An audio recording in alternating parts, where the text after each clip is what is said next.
Hi guys, hope you're fine and doing well. So today we will be discussing this problem from the LeetCode, which is count number of teams. So this is the 19th problem of the dynamic programming series.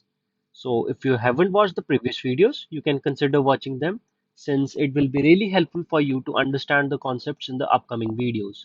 And in case you are new to this channel, you can consider subscribing it and pressing the bell icon so that you don't miss any of the upcoming updates. So let's start with this question.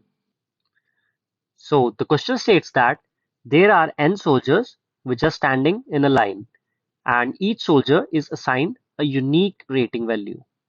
So we have to form a team of three soldiers amongst any of them that are standing in a line. And the condition is that, for example, we choose the ith, jth, and kth soldiers. Basically, these are the indices of that soldiers which are standing in a line. And the condition is that either this I, J, K rating should be in increasing order or in decreasing order. So these are the two conditions by which we can form a team.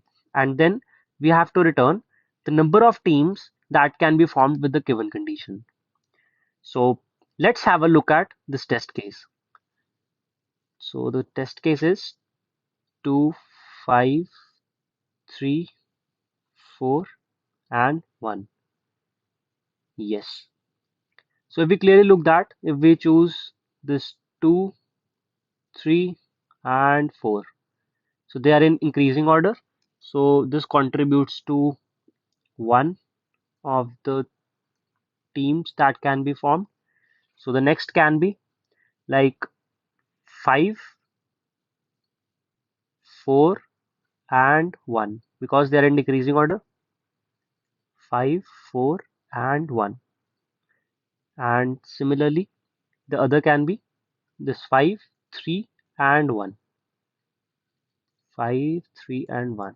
So if we clearly see that only these three are the possibilities that can be formed, and these are the total teams that can be counted in as an answer. So the answer for this test case is 3.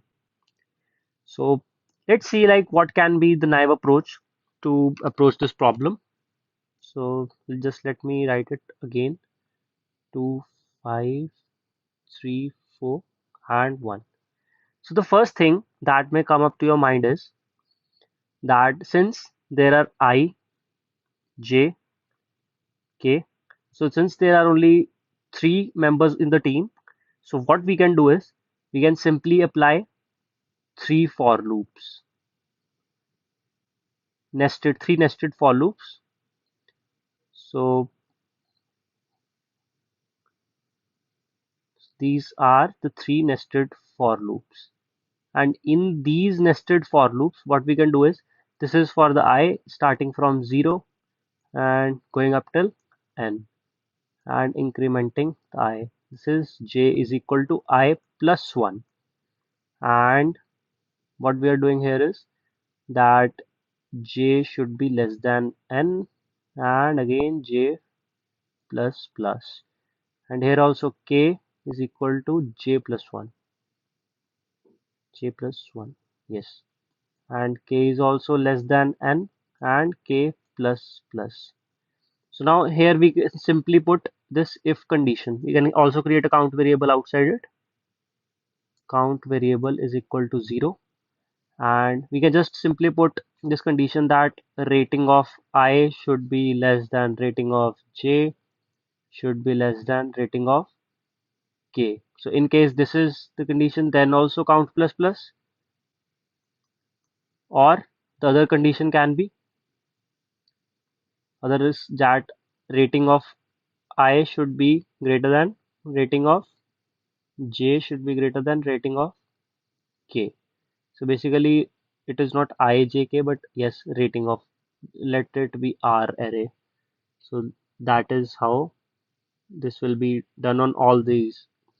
So this is one of the things that can be done, and we can simply return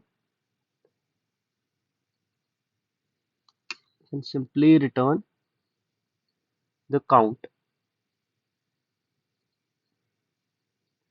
So if we do this approach, So let's see what is the problem with this approach. So let's have a look at the constraints of this problem. So we clearly see that the value of n, basically the length of this array, which is the rating value, is of the form 10 to the power 3 in the worst case.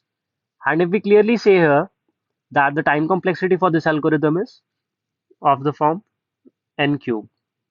So if we apply this to here, it comes out to be 10 to the power 9 operations. Since we know that we can only do approximately 10 to the power 8 operations, approximately in 1 second. So this is definitely gonna give time limit exceeded to us. So this approach should not be opted for.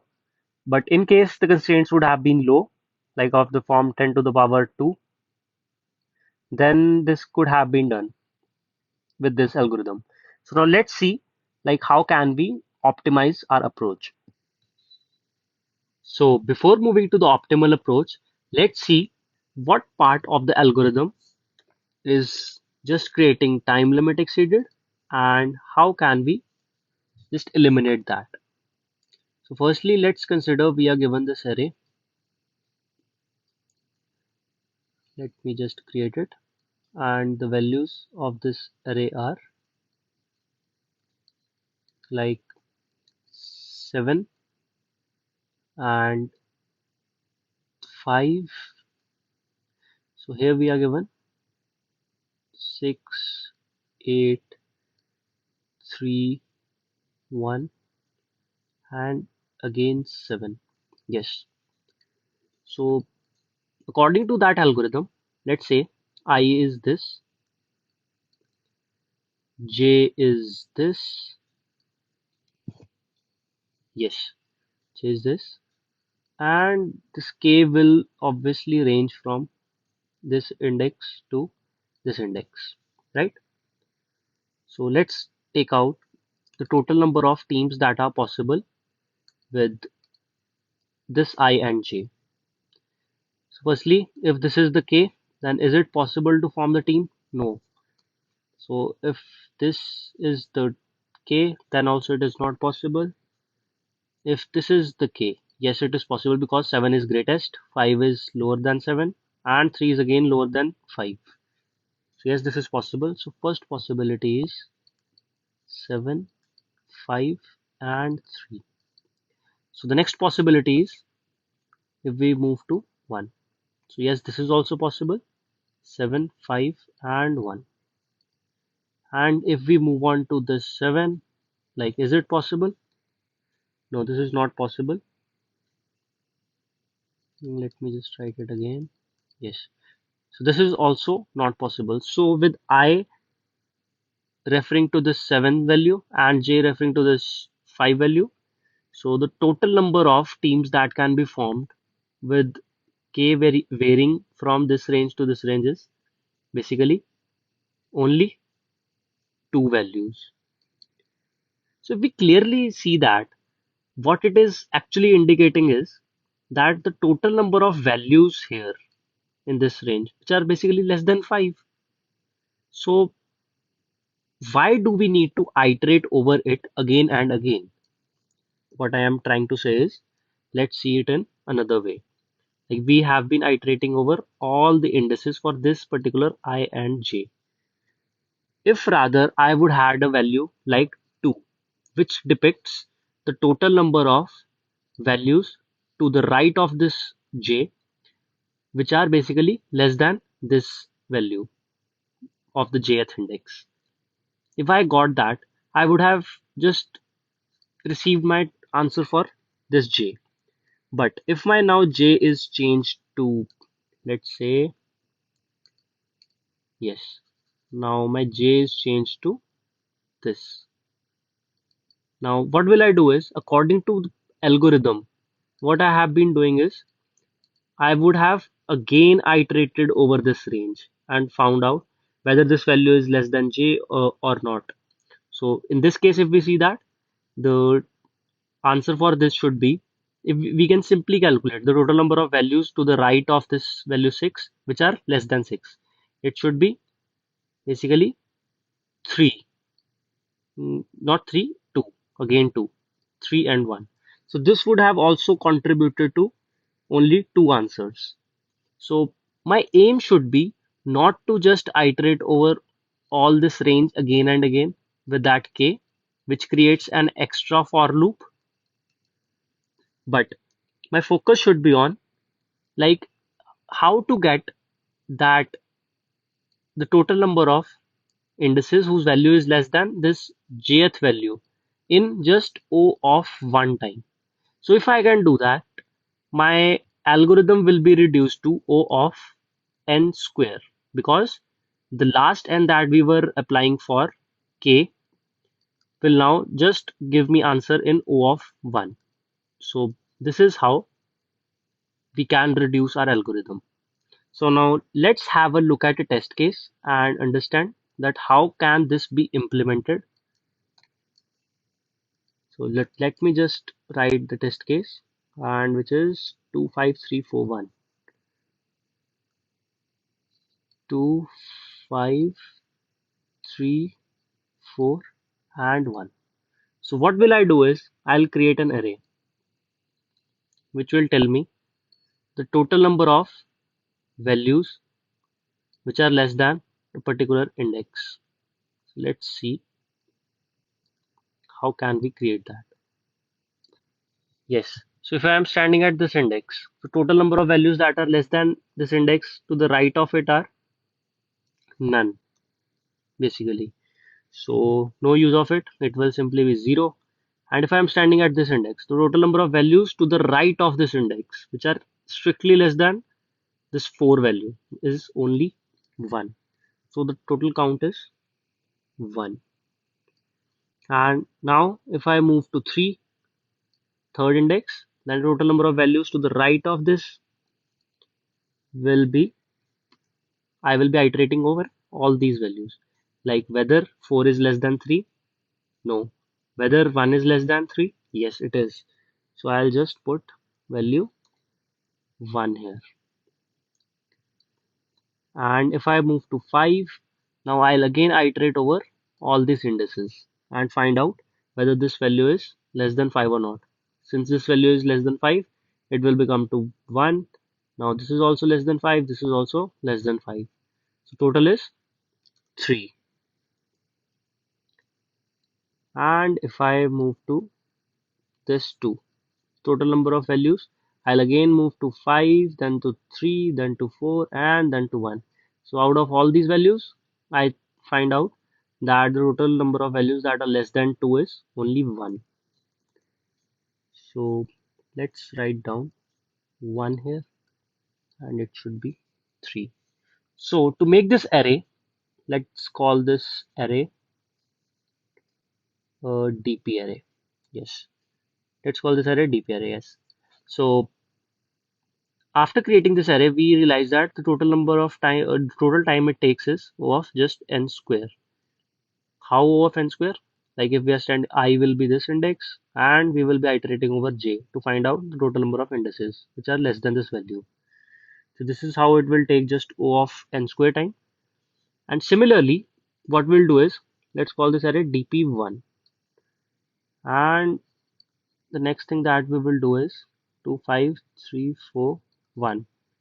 We'll create another array which we will call as dp2.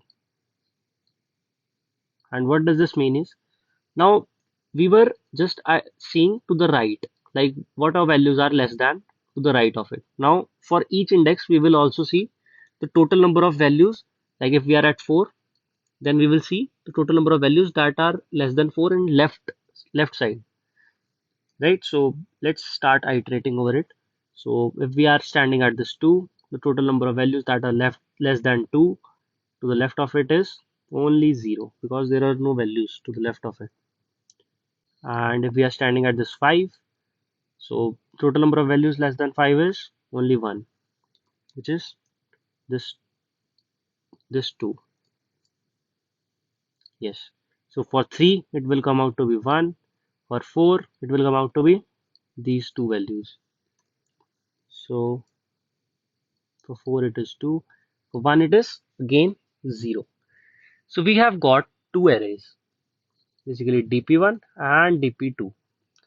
So dp1 says that total number of values to the right of that particular element which are less than particular index that we are standing on.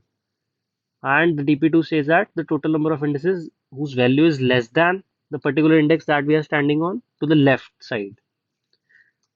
So this is what they both of them mean.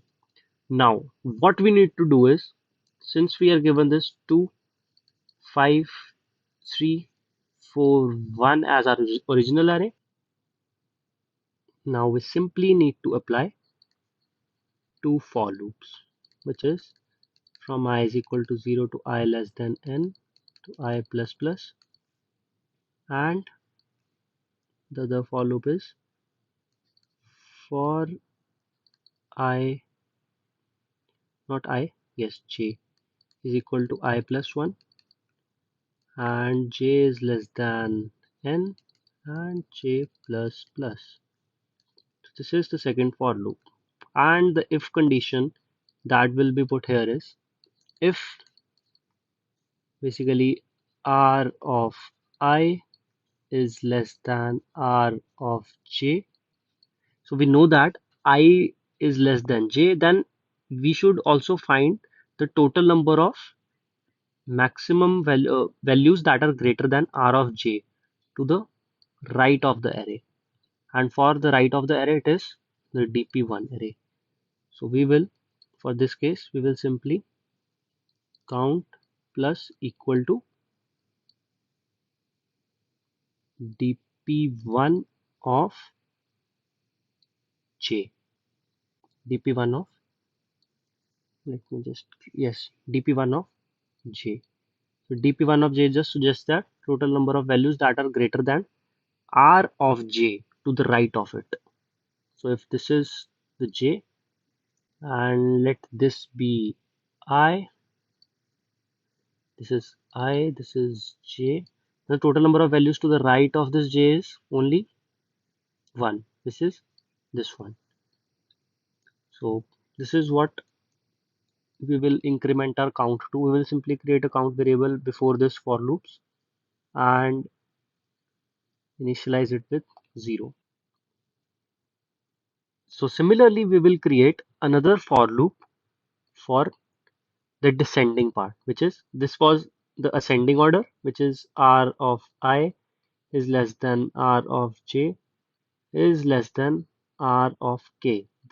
These two for loops are for this ascending order.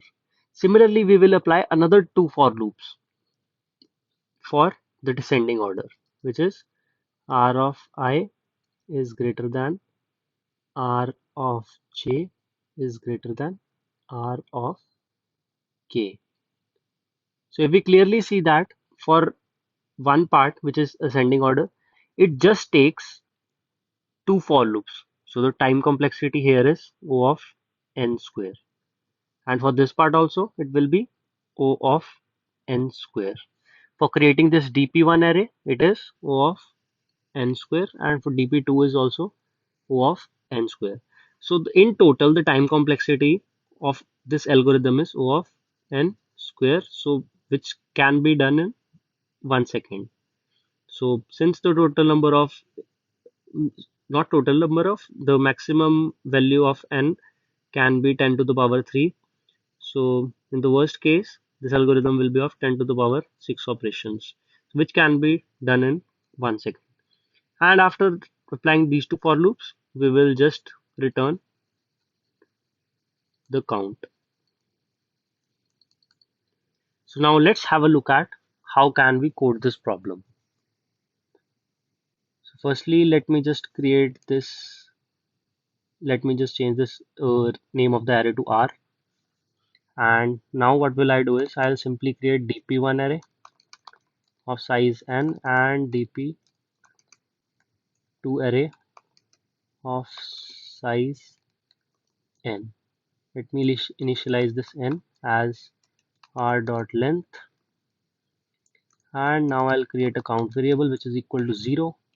And now for int I is equal to 0, I is less than n and I plus plus. And now similarly for the j, wherein j is equal to I plus 1 and j is less than n and j plus plus.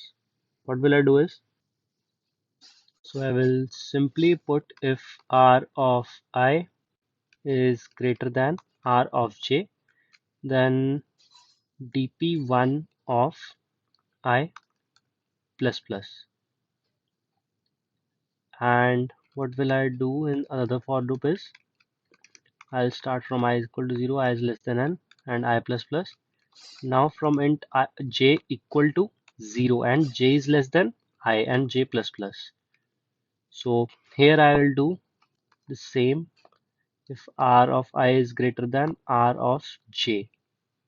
So again I will just write dp2 of I plus plus. And now for this particular dp1, I'll repeat this for loop and I'll simply increment count plus equal to dp1 of j. And for this for loop, I'll simply just repeat count of count plus equal to dp2 of j, and I will simply return count. So let's see if this is running. Yes, it is running correctly. So now let's try to submit this question. Yes, it is getting accepted. So I hope you understood solution in this video. And if you have any doubts, you can comment down below. I'll be more than happy to answer them. And if you appreciate my work, you can consider subscribing to my channel and giving thumbs up to this video. So let's meet in the next video. Till then, bye bye.